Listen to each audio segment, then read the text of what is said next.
Okay, so good afternoon, everyone. Let us now start our discussion for today's ano po, which is the components of special and inclusive education. So this time, our lesson is um,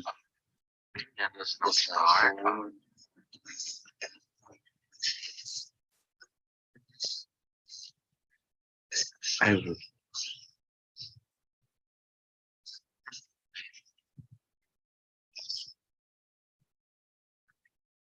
okay.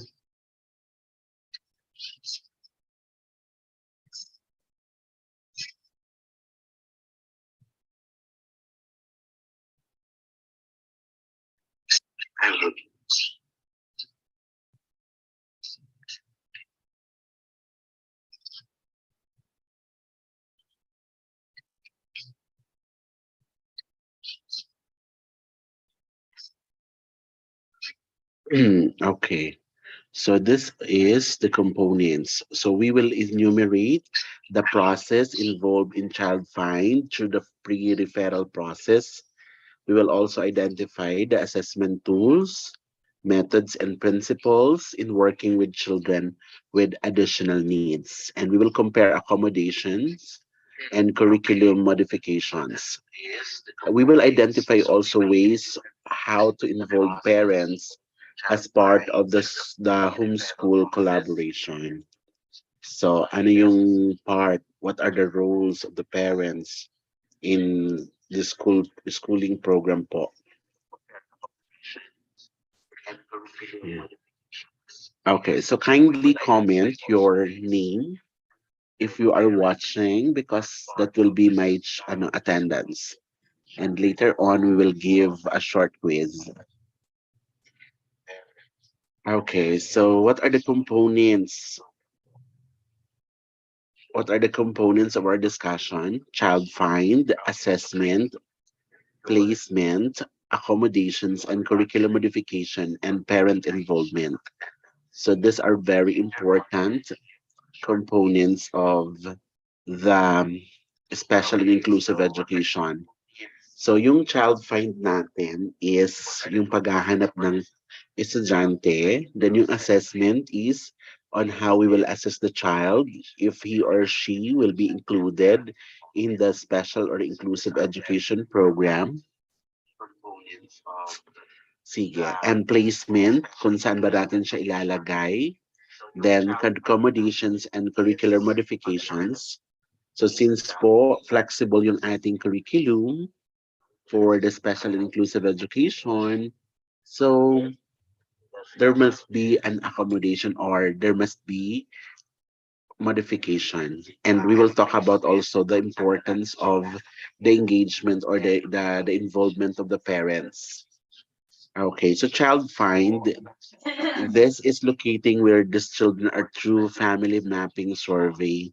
So this can be done, ginagawa ito ng DepEd through early registration, ginagawa ito ng DepEd sa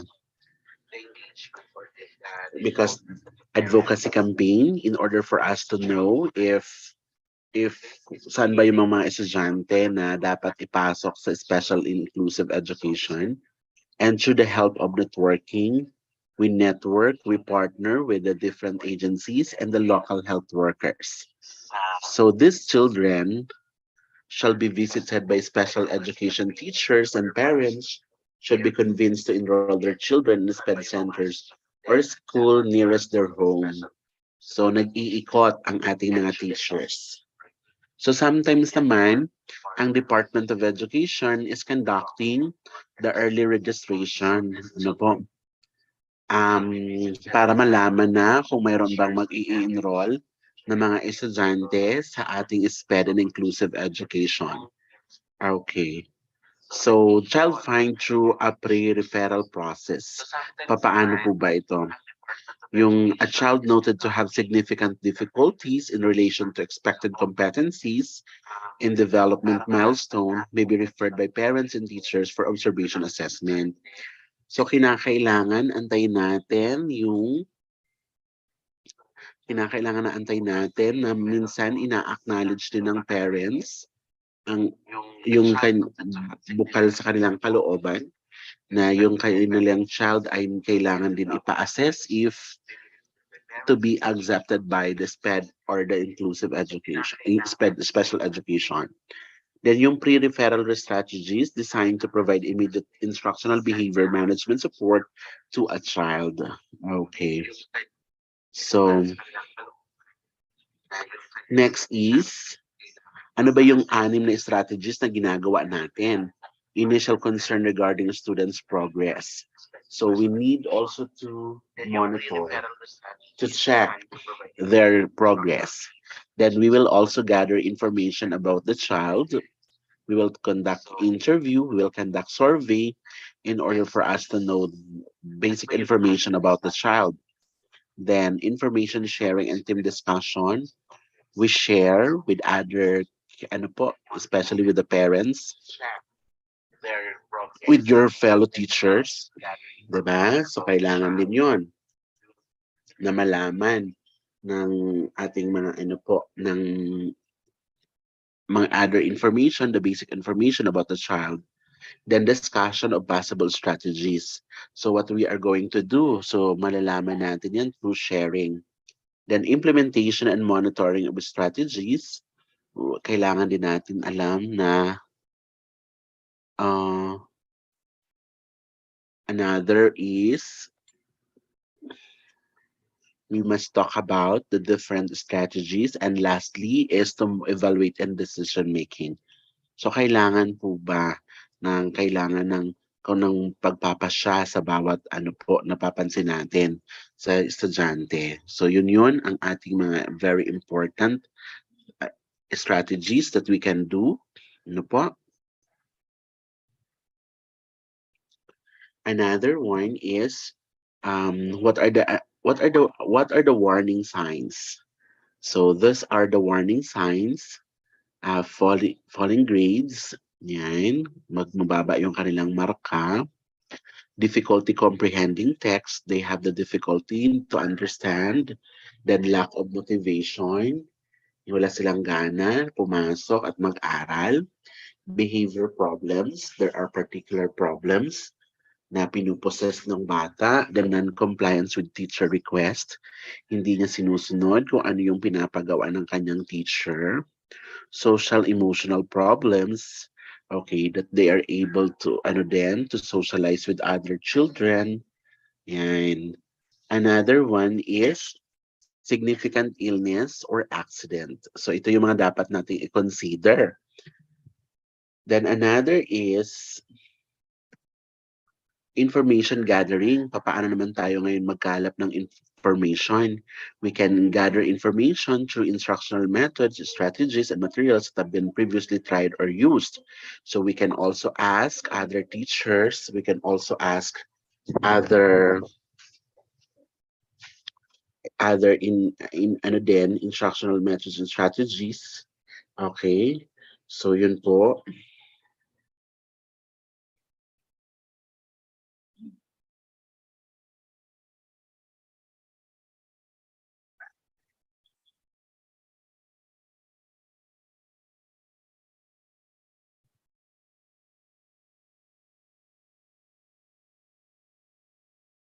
The student skill level, kumusta ang kanyang ang kanyang skills that they are able to also to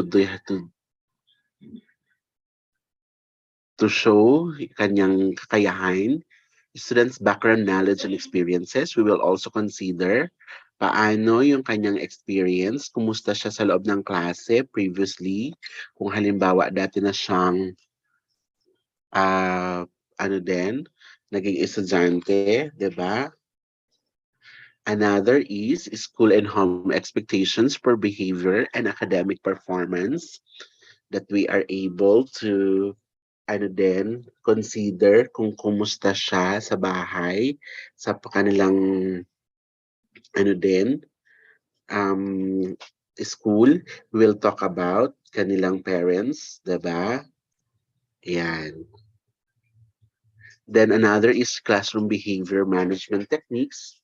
So very important also to know kung ano yung gagawin natin, especially with the implementation of the the child protection policy, which is under the DepEd Order number 40, series of 2012. So alam dapat natin kung anong gagawin natin sa mga bata. So we will also consider this one. Then another is with the 6 strategies. Okay, ay na-discuss na natin tong 6 strategies. Balikan natin yung okay. So it is always important for the team to include the students' parents or guardians in the process. So take note of that. It's very important na magkaroon ng parental involvement. Palagi dapat na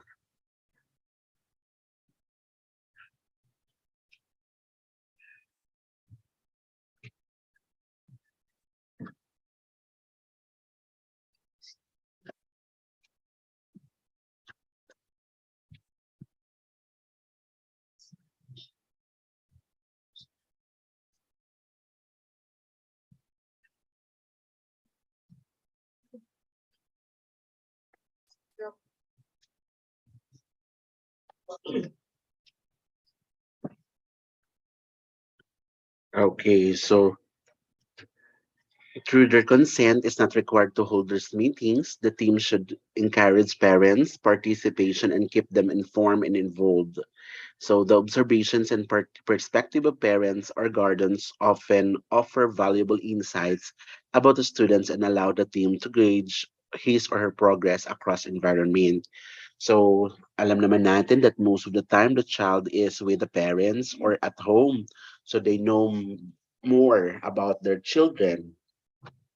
They have more information or they have basic details about the child, diba? So what are we going to do in assessment?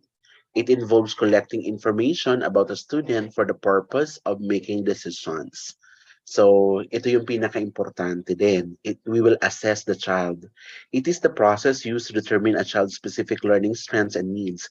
Saan siya mahina? Saan siya malakas? So, i-consider din natin yon to determine whether or not a child is eligible for special education services. So, kayong bata ba is nababagay siyang makasali sa special education or not? So, hindi agad-agad na i-judge natin yung bata. Kailangan may assessment. So, ano yung purpose ng assessment and what are the methods of assessment that we are going to do and what are the different assessment principles? So, one is, okay, so these are the balikan natin. Okay. Ay, wait lang.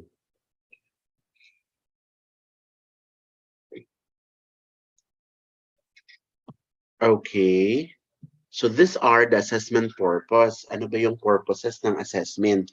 The result of an assessment is used to decide on a child's educational programs for a child that is identified to have additional needs. Okay, the result of an assessment is used to decide on a child's educational programs. That is the purpose para malaman natin kung ano ba yung kailangan ng bata, ano bang intervention ang para sa kanya. Then, what are the 5 primary purposes? One is to screen and identification. So, for us to know, for us to identify ang kanilang strengths and weaknesses. Another is eligibility and diagnosis. Yung bata ba talaga ay pwedeng i-accept or hindi i-accept. Pero sabi ko nga palagi is wala tayong dapat inaayawan na bata, no? Then the inclusive education, placement, development. So kailangan 'yan.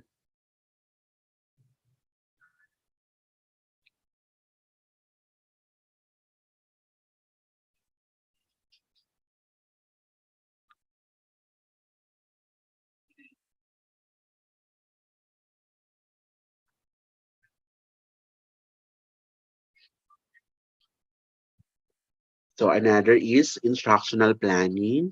So even po sila'y maganyan, kailangan talagang pagplanuhan yung ituturo. Okay, so very important also to consider ang paggagawa ng lesson. And we will always evaluate the lesson after the discussion or even before. Okay, so next is what are the methods of assessment that we are going to do? So these are the ways of assessing a child. You will work many professionals from different fields. So number one is through observation in the classroom in other settings where the students operates can provide valuable information about their academic. Through observation sa panonood natin sa kanila, we can say their academic skills, their motor or physical skills, their communication skills, on how they will interact with you or on how they will interact with others, and social skills and management skills. So we can also do the interview. No, an assessment technique is conducted face to face or telephone between an mm, interviewer and interviewee, where recorded responses to questions are obtained. And through test, a set of questions or tasks administered to an individual to determine knowledge or skills. So it's very important po. So next to that is what are the assessment principles? So these are the guidelines to follow in conducting assessment. So assessment practices should be anchored on the principles by the Division for Early Childhood for the Council for Exceptional Students. So let's talk about the placement. Assessment results are used to decide a child's appropriate education placement within a continuum from the least to most restrictive settings. So ito ang pinakaano din na after assessment, we will now proceed to the placement. Papaano? So we will also consider the general education class with modifications. So sino ba yung kinakailangan ng modification sa kanilang education program? Next is general education class with related services. Sino yung nangangailangan ng other services? General education class, inclusion or co-taught with a special education teacher.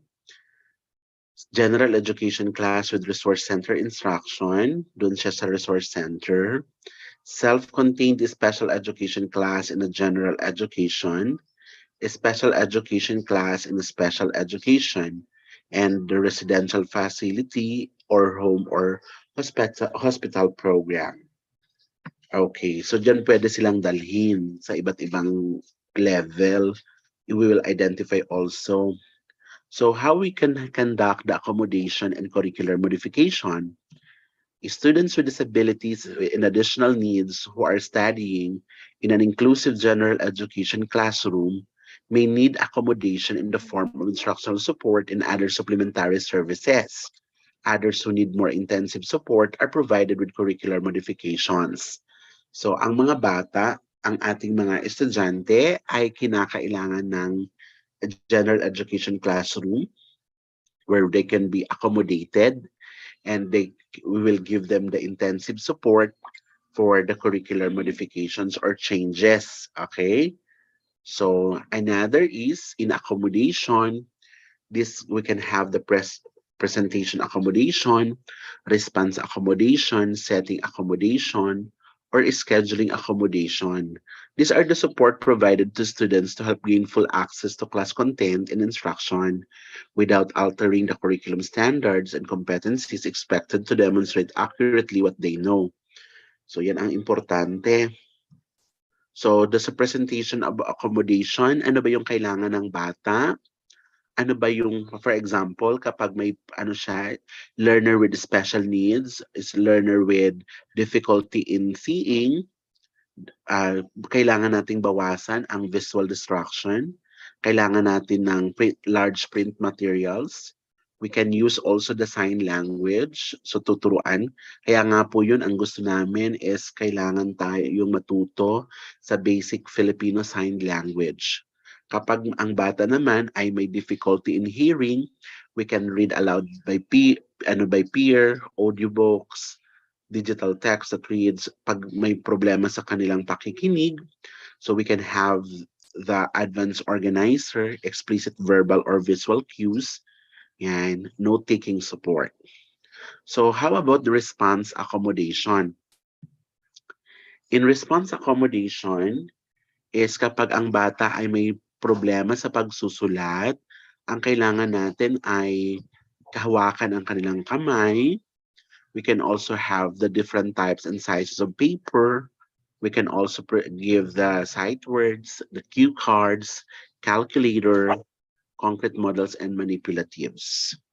Okay, so pag sinabing setting accommodation, these are the changes in the location or the condition of the educational setting environment may be necessary for students who need support in terms of behavior, attention, and organization of space and materials. So accommodation in a setting may allow a child who gets easily distracted to work in a quiet corner of the classroom in his own study, carrel, so that he will not be sidetracked by environmental stimuli. Okay, so may mga bata na madaling madisturbo ng kanyang paligid. Okay, so kailangan tayong gumawa ng paraan para ma-divert ang kanyang attention. Pag scheduling accommodation naman, there are changing time allotment and management of time are sometimes of scheduling accommodation. Students with slower ability and processing information and direction as well as focusing issues may need different types of accommodation, 'di ba?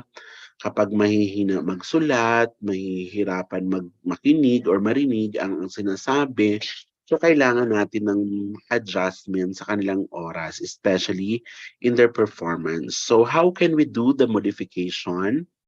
When instruction and assessment are modified, a student with disability is still given the right to access the same learning opportunities as other students in the general education class, but the tasks are more respectful and appropriate to the student's abilities and needs. So curricular modifications include changes in instructional level, content and performance criteria, as well as the breadth or the depth of content being learned by the students. Okay. So yan ang modification. So kahit as we go along with the presentation, as we go along with the discussion, you can change or you can modify your lesson. Okay naman yun. As long as hindi natin binabago yung objectives that we wanted to achieve in that period. Lastly is the parent involvement. So it's very important that we are engaging or involving the parents in the education of the children in planning, management of their children. Parent involvement has been found to be directly related to academic achievement and improvements. So, okay, that's why malaki din ang role ng parents in the education of the child. Okay, so let us also remember the Bronfenbrenner's human educational ecological theory. So magkakaroon tayo nito ng separate discussion on this, pero kailangan na nating pag-usapan ng madalian. Ito yung bata, ano? Ang sumunod sa bata, ang taong nakapaligid sa kanya, microsystem. Ang mga taong nakapaligid naman dito na may connection is mesosystem. Pagdating naman sa indirect environment is the exosystem. Pagdating sa mga tulad ng church and other environment is the macro system, and changes over time is the chronosystem. So yan ang kay Bronfenbrenner's human ecological theory. So paano tayo nagkakaroon ng communication with the homeschool? So we have the parent-teacher conferences. We call the parents for a meeting, for a conference. We can also do the written communication. Sinusulatan natin sila. Ngayon, uso na ngayon ang mga mobile phones, so we can have the digital communication and the homeschool contracts. Okay. So wala nang impossible through technology, ano? Madali na lang natin makontak yung kanilang mga parents. So other ways to involve parents is through the parent education training, workshop, parent support groups. So kailangan din natin palakasin yung loob ng mga parents with mga parents na may mga anak with children with special needs. Ano? So tayo din ang nagmo-motivate sa kanila. Okay, this is the presentation of Mr. Barcela. So that's all for this day, which is the components of special and inclusive education. So later on, I will send the short quiz through Microsoft Form or through the Google Form. Okay, so see you on Wednesday for the next session. God bless everyone. See you